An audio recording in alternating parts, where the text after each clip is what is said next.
Hello বন্ধুরা, সকলকে স্বাগত আমার চ্যানেল বৃষ্টিবান টাতে। সবাই কেমন আছেন? হ্যাপি থাকবেন, পজিটিভ থাকবেন।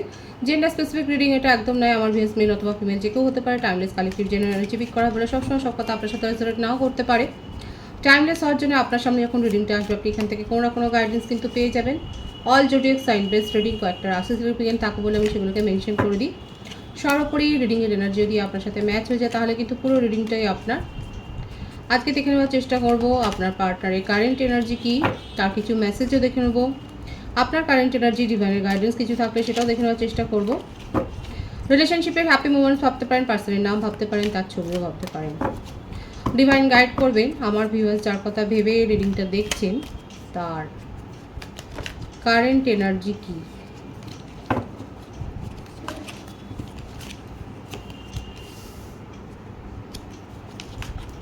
Maturity, mind,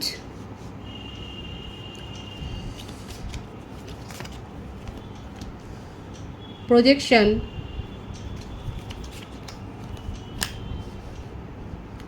inner voice,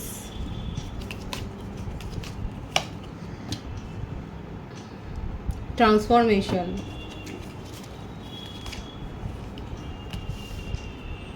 playfulness,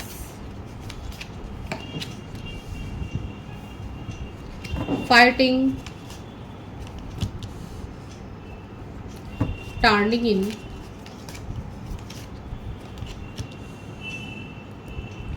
comparison,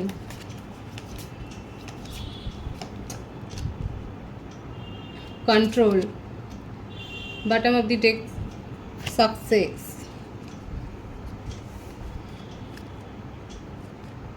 Rishabh, কন্যা, মকর, মেষ, সিংহ, ধনু, মিথুন, তুলা, কুম্ভ, কর্কট, বৃশ্চিক, মীন। মীন রাশি, বৃশ্চিক রাশি, সিংহ রাশি,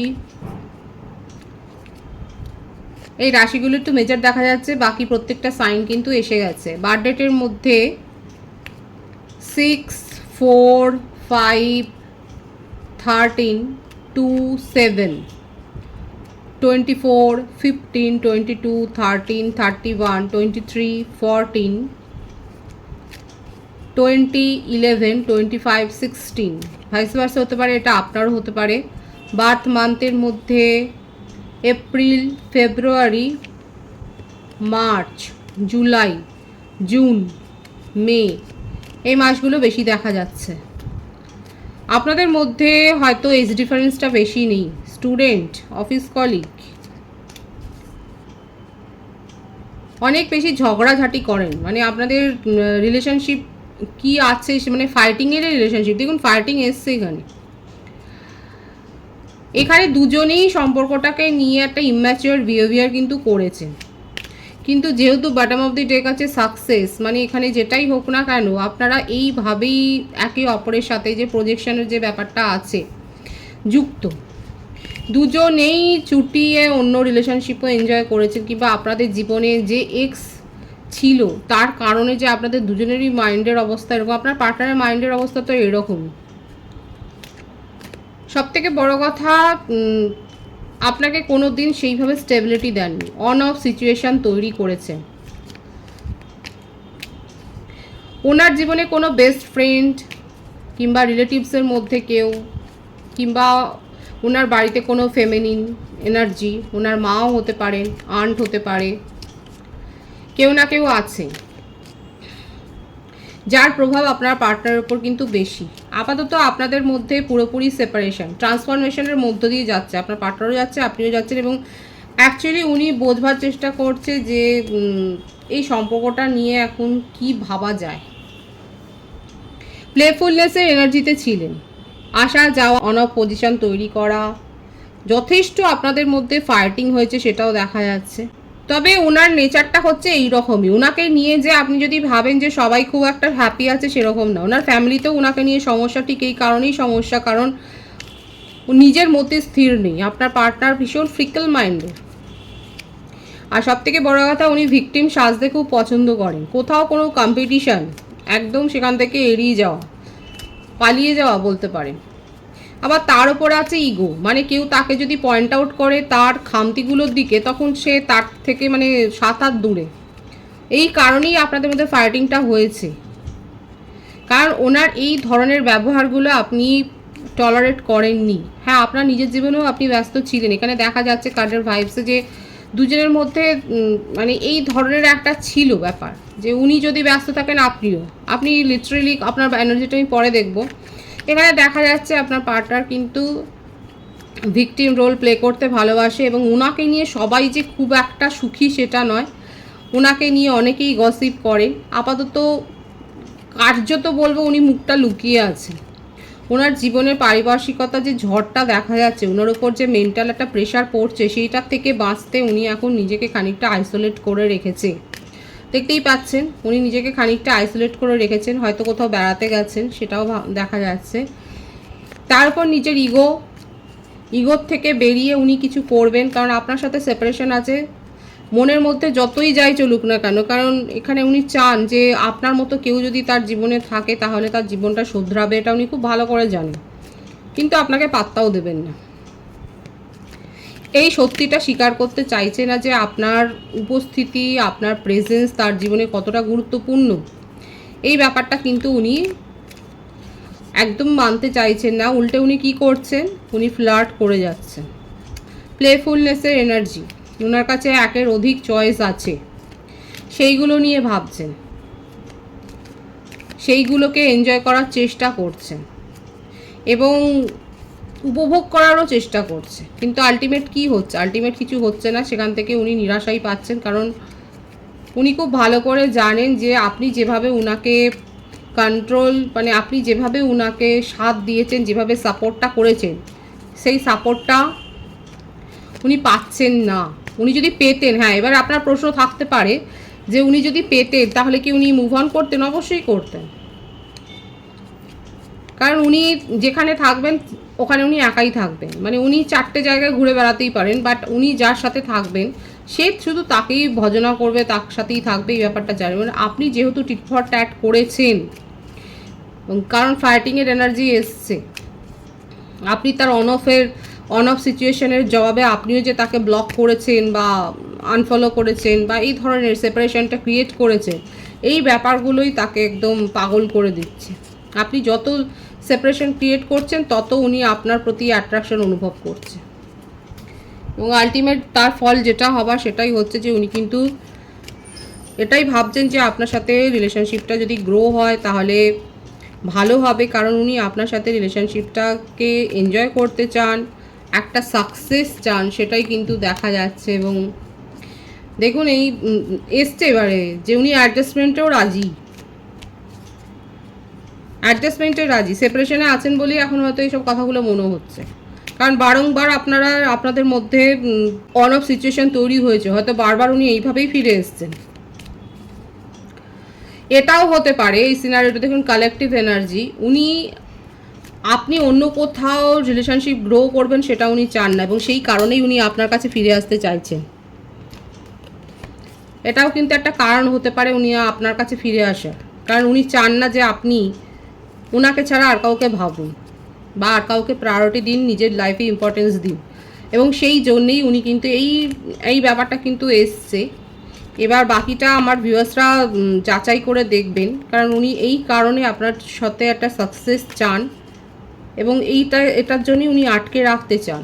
এখানে যেটা দেখা যাচ্ছে পজিটিভলি উনি আপনার সাথে কিন্তু যোগাযোগ করতে চায়। নিজেই সেপারেশন ক্রিয়েট করেছিলেন, কিন্তু নিজেই আনব্লক করবেন।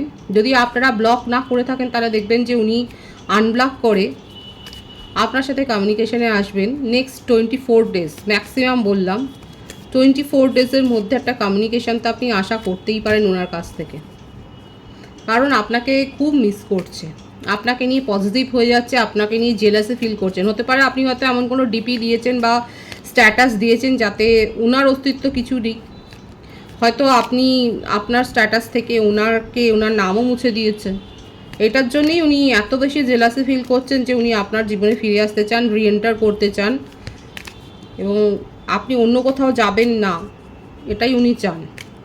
এটাই তার কারেন্ট এনার্জিতে কিন্তু দেখা যাচ্ছে, এটাই প্রতিষ্ঠা করছেন উনি। আপনার কারেন্ট এনার্জিটা দেখব। Innocence, courage, celebration, integration, experiencing. Long distance relationship যাদের আছে তাদের ক্ষেত্রে বলবো আপনারা একটা হায়ার সোল কানেকশানে আছেন। এখানে আমার যে ভিউয়ার্স রয়েছেন কালেকটিভলি আপনারা ম্যানিফেস্ট করছেন, এই সম্পর্কটাই ম্যানিফেস্ট করছেন এবং সম্পর্কের যা পরিণতি হয়েছে আপনার মনে হচ্ছে যে এটা আবার রিইউনিয়ন হওয়ার ক্ষেত্রে অনেক সমস্যা আছে, কিন্তু তা সত্ত্বেও আপনি কিন্তু ম্যানিফেস্ট করছেন এই সম্পর্কটাকে, আপনি কোনো রিচুয়ালস পালন করছেন বা হয়তো স্পেল ওয়ার্কও করছেন। আপাতত আপনি এটাকে নিয়েই অনেকে আছে কালেকটিভলি, আমি বলছি যে এখানে অনেকেই আছে যারা কিন্তু ম্যানিফেস্ট করছেন এবং আপনার মনে হচ্ছে যে ওর সাথেই আপনার পার্টনারের সাথেই আপনার কমপ্লিশন। এবং এখানে একটা যারা ম্যানিফেস্ট করছেন, রিচুয়ালস করছেন, স্পেল ওয়ার্ক করছেন, সেক্ষেত্রে আপনারা কিন্তু একটা সুযোগ পাবেন, কারণ আপনার পার্টনার কিন্তু আপনার কাছে ফিরে আসছে শুধুমাত্র এই কারণে যে আপনি তার সাথেই থাকবেন। ভীষণ মিস করছে এখানে, টেলিপ্যাথিক্যালি কানেক্টেড, কারণ প্রজেকশনের কার্ডটা এসেছিল এখানে। আপনারা একে অপরের থটটাকে শেয়ার করছেন এবং আপনি দেখুন ক্লিঙ্গিং টু দ্য পাস্ট। এই দেখুন কালেকটিভলি আমার ভিউয়ার্সরা পার্টনারকে ম্যানিফেস্ট করছেন, ভীষণ মিস করছেন এবং কোথাও না কোথাও তার এনার্জিও পিক করছেন। আবারও এসছে past life connection. Higher soul কানেকশানে অনেকে রয়েছেন আপনারা এবং মনে প্রাণে চাইছেন, এটাই ম্যানিফেস্ট করছেন যে রিউনিয়নটা হোক, আর আপনার পার্টনারও সাকসেস চায় কোথাও না কোথাও। দুজনের পজিটিভ থটটাই এখানে এক হয়ে যাচ্ছে, আপনি রিউনিয়ন করতে চান আর উনিও একটা ভিক্টরি চান এই সম্পর্কে। ফায়ার এবং ওয়াটার, দুজনেরই মনের মধ্যে এখন এইটাই ডিজায়ার যে সব কিছু ঠিকঠাক হয়ে যাক, এই ডিজায়ারটাই কিন্তু চলছে। দেখা যাক ঈশ্বরের কি ইচ্ছা আছে, ডিভাইনের গাইডেন্সটা আমি দেখবো যে ডিভাইন কি বলছে।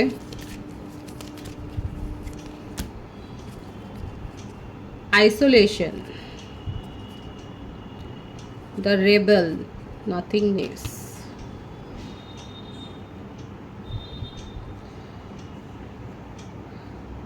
হার্টব্রেক সিচুয়েশন থেকে বেরিয়ে আসুন। যারা ভিকটিম মেন্টালিটিতে আছেন, যাদের মনে হচ্ছে যে পার্টনারের কারণে হার্টব্রেক হয়েছে, তাদেরকে ডিভাইন বলছে নিজেকে সময় দাও, নিজের সোলকে সময় দাও এবং গ্রো হও, পজিটিভলি গ্রো হও। এবং যেটা হয়েছে সেটা তো হয়ে গেছে, এবার কি হবে সেটা কিন্তু আপনার ওপরই ডিপেন্ড করছে।